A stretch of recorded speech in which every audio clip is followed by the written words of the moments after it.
So, good afternoon, and welcome to my presentation about learning to draw. I'm Rachel Beard, and this is for IAS 108. So, I chose drawing because I always thought I was a really bad artist. I didn't think that I could do it, but through this class, I was able to realize that it's simply a skill that you have to practice. So, I decided to practice that skill. So I chose a little bee and a tulip to draw because I love bees. So I did this for 10 days, and this is my recording of my journey. So I have, for each day, I have a drawing. Here's my little bee that I drew for day one. And I wanted to talk about my challenges and my successes for each day. So day one, I noticed my hand hurt a lot after doing this. After sketching it and then coloring it, my hand hurt a lot. And I realized that's because I'm not used to it. But you know what? I did it. And I feel like my first bee for my first attempt turned out pretty good. My second day, I used unlined paper, and that was a lot easier because I didn't have to worry about focusing on the lines that I was making along with the lines that were already on the paper. And I really had a hard time with the leaves. The leaves are supposed to be more angled at the top, and I had a really hard time with that. This is day 3. My flower turned out great. My bee turned out so cute. I'm super proud of him. But I had a hard time coloring it because I made this one a lot bigger than I had made the other two. I also used pen, which made it harder. I made a couple mistakes, like you can see right here. That made it a little bit more difficult.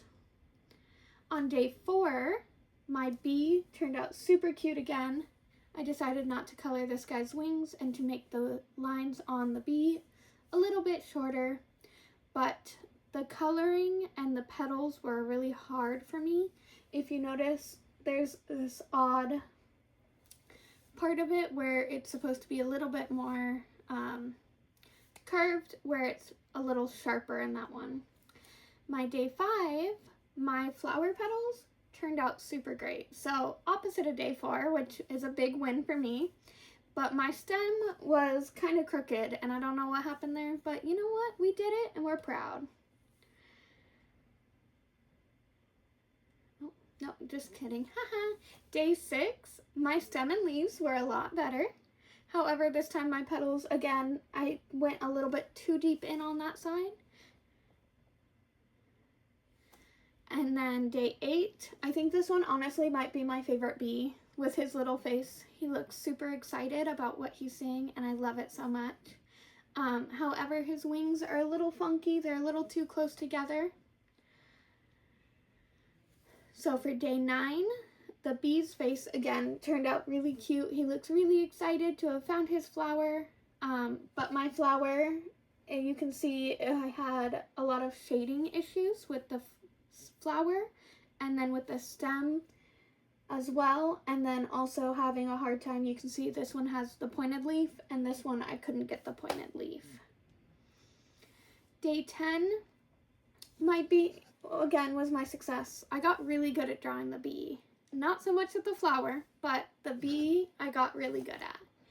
And again, the petals are a little bit off to the side. They need to be a little bit softer. But I learned that every drawing will be a little different. As you can see, all 10 of my drawings were very different, and that's okay. I improved on my skills when I was drawing, and I feel a lot more confident when drawing because I did this.